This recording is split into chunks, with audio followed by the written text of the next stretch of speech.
Vanini so pali ogas sang som ni le panga nia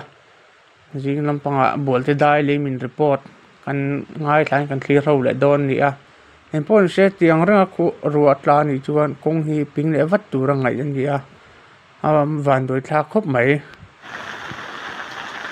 bolte dai le min tura hen dar sar min som panga nia when he ogas ni som pali sang hi som ni panga ni lai tho tran ni ni a he tuna hian ru atame ka so no khat le to eng motor ma atlang le thei to lova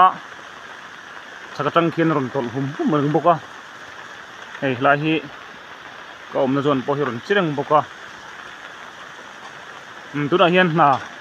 an thok ngom thri lo company hoin ana tlak reng awang la ro sur awangin ana chol thria chen chalung tlai lama po motor son la tang chupa alang kim theilowa e lung leilama hian tuna hen som ni vel tang ana ding bok ane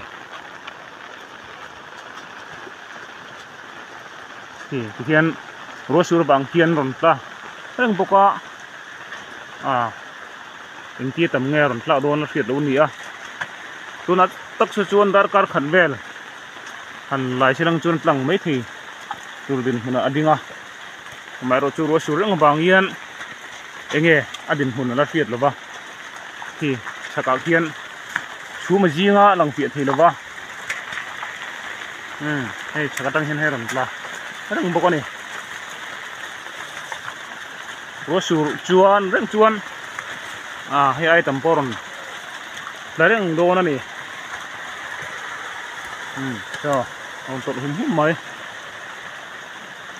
ro sur reng tuna hian ha di ko ki potang